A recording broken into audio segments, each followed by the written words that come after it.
E se eu te disser que Assassin's Creed Shadows não vive de bugs e tem muito mais por trás da sua construção? O quão surpreso você ficaria considerando o atual momento da Ubisoft? O que eu vou te mostrar hoje é como Assassin's Creed Shadows se aproveita do Japão para trazer de volta a reputação da franquia pelo que um dia ela ficou tão conhecida: assassinato e muita narrativa, usando justamente toda essa construção que a gente mencionou. Já faz muito tempo desde que os bugs nos games da Ubisoft deixaram de ser apenas um corpo estranho dentro do jogo para assumir um papel de protagonismo, e Assassin's Creed foi o jogo que tornou essa reputação tão popular. Afinal, há um tempo atrás, houve um grande desastre na saga. Galera, é o seguinte: depois do lançamento de Assassin's Creed Unity, a Ubisoft realmente ficou conhecida pelo que podemos chamar de lançamento a longo prazo, onde temos jogos lançados em condições questionáveis, mas que vão ao longo do tempo sendo melhorados através de patches que corrigem esses problemas. O tipo de consagração que nenhuma empresa gosta de ter no mercado. Por isso, vamos dizer que existiram dois grandes principais desafios para Assassin's Creed Shadows enfrentar aqui. O primeiro grande desafio era provar que quebrar esse ciclo vicioso era possível. Aqui, num contexto geral, nós temos um jogo que se subverte ao padrão que a gente estava acostumado, ou seja, faz o oposto dos jogos anteriores e chega em condições perfeitamente jogáveis sem nada que atrapalhe a experiência, e por isso entrega essa experiência de forma consistente. Modos que se destacam no PS5 Pro usando a maior capacidade da plataforma, um padrão de alta resolução em consoles base e uma experiência consistente mesmo no Xbox Series S, que é o console mais fraco da geração.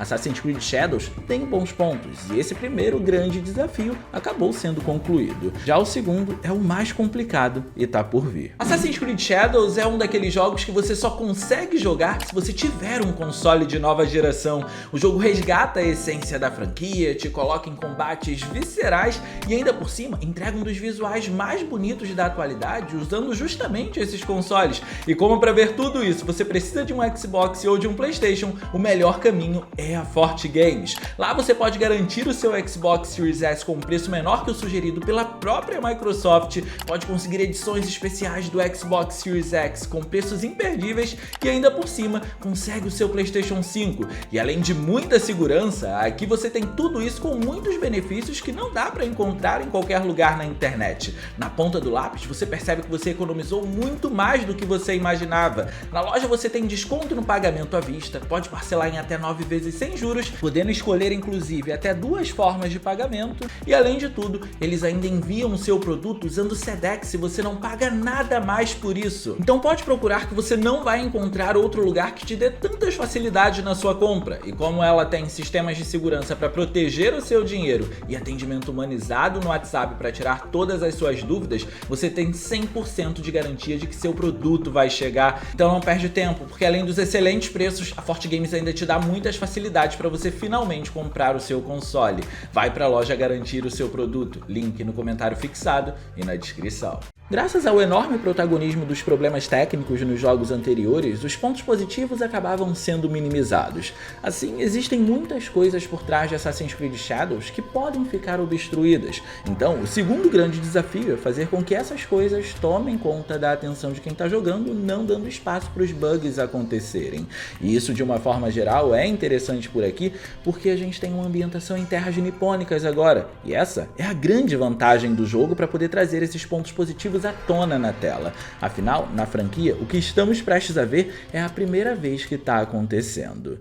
Japão. A Terra do Sol Nascente. Durante muito tempo pareceu que a comunidade da saga escrevia cartas pedindo por um Assassin's Creed ambientado no Japão, que eram endereçadas ao fogo apenas. A sensação era de que a Ubisoft não estava tão interessada nisso, mas uma crescente começou a aparecer na indústria, e no meio de problemas com a Ubisoft, as coisas se alinharam e algo bom aconteceu com a franquia. De uns tempos pra cá, você deve ter percebido que jogos que usam a temática ou a ambiência japonesa, termo que define como uma pessoa, nesse caso um personagem, consegue se enquadrar dentro de um local, indo muito além do que uma simples definição com características geográficas consegue ir, começaram a ganhar muito mais força no meio gamer. Jogos que mostram como é a cultura do local e como o personagem consegue fazer para viver ali se tornaram cada vez mais comuns. De grandes lançamentos, não é muito difícil de pensar em títulos como Ghost of Tsushima, que traz o que talvez seja uma das melhores maneiras de representar a beleza do país, ou Rise of the Ronin, que apesar de fugir do mesmo nível de qualidade técnica de Ghost of Tsushima, Tsushima ainda faz parte da leva de títulos que usam o Japão como base. Não é de hoje que a cultura japonesa é popular de fato, mas foi há pouco tempo que isso começou a virar quase como uma onda no meio dos games. O fato é que, com a Ubisoft enfrentando os problemas que ela vem enfrentando, aliado ao fato de que Assassin's Creed já vinha se cansando de alguma maneira, parecia não haver uma saída. Assassin's Creed Valhalla realmente foi um grande sucesso comercial acima da curva, mas essa curva poderia começar a descer se a Ubisoft não tivesse um trunfo na manga. E esse trunfo foi justamente todos aqueles pedidos para trazer um Assassin's Creed ambientado no Japão.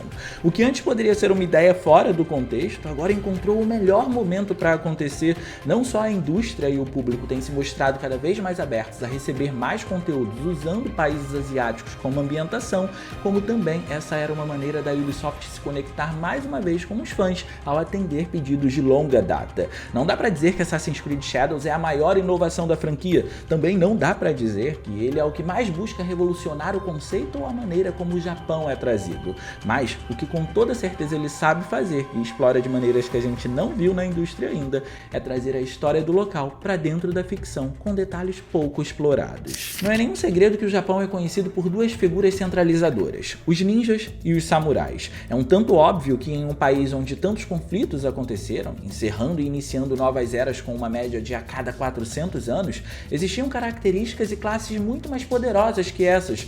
No entanto, por volta do século XVII, após a extinção da classe, os samurais começaram a se tornar populares enquanto conceito e a ganhar a atenção no ocidente mesmo após essa extinção. Já os ninjas, que aos poucos foram desaparecendo do país, começaram a se tornar figuras quase que folclóricas dentro do território asiático inclusive, o que rendeu uma enorme popularidade para eles também fora desse território. E a grande verdade é que a maneira como nós conhecemos ambos os lados superficialmente não passa de história sendo contada e replicada. De um lado nós tínhamos os samurais, que após a extinção sofreram uma romantização cultural.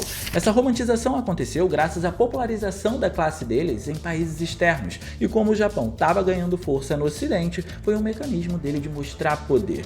Por isso, a maneira como os samurais são conhecidos em vestimenta, uso de armas ou até mesmo a postura, que a gente conhece popularmente, é apenas uma romantização do Japão. Já por outro lado, existem os seres quase que mitológicos, os ninjas. Os ninjas, ao contrário dos samurais, foram desaparecendo aos poucos. Muito conhecidos por seus trabalhos como mercenários, eles viviam à margem da sociedade, mas eram muito mais poderosos do que pareciam, o que ofertava um certo grau de perigo para o governo local. A diferença é que, ao contrário dos samurais, esse poder não vinha de um poder militar, mas sim da informação. Com tudo que aprenderam durante as guerras quando eram contratados, os ninjas absorveram um alto nível de informação do local e até geopolítica. Isso fez com que, aos poucos, quando eles se tornaram peças descartáveis no xadrez político japonês, os grandes senhores feudais começassem a querer se livrar deles. Tudo feito de maneira minuciosa, como com o encarecimento dos produtos de consumo, o aumento do custo de vida e até a maior quantidade de impostos. A ideia era expulsá-los dos grandes centros do país. Então, à medida em que iam sumindo aos poucos, contos começaram a surgir sobre eles. Dominação de elementos da natureza, sumir no meio da fumaça e até andar sobre a água. Dentro do folclore japonês, os ninjas se tornaram quase que seres místicos e essa reputação se estendeu ao longo de todo o mundo. Por isso que, sabendo da importância dessas duas classes para a cultura do Japão e para como ela é conhecida mundo afora, que Assassin's Creed Shadows se apoia para trazer seus protagonistas. Mas ele vai muito mais a fundo e polemiza na hora de te convidar para conhecer um pouco mais da história do país e o que acontecia ali.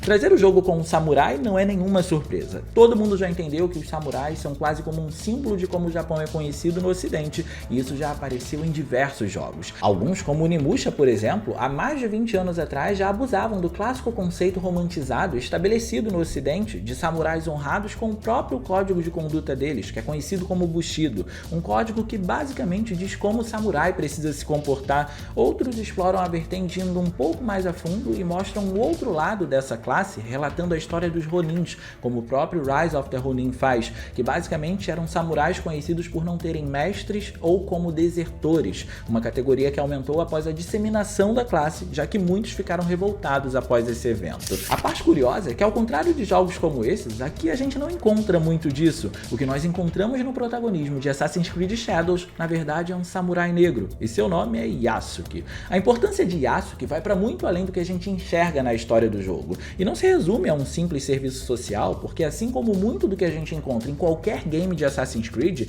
Yasuke realmente existiu. De acordo com o escritor e estudioso francês François Solier, Yasuke era um escravo africano que chegou ao Japão e logo ficou popular graças ao tom de pele dele. Aquela, inclusive, pode ter sido a primeira vez que muitas das pessoas que estavam presentes ali viram um negro de perto, e isso causou uma comoção no local. O daimyo do local, que é basicamente uma espécie de general que é dono de algumas terras, junto de alguns outros militares, chegou a duvidar de sua cor, achando que ele tinha sido pintado com tinta preta, ordenando inclusive a tentar remover de diversas maneiras, mas sem muito sucesso, obviamente.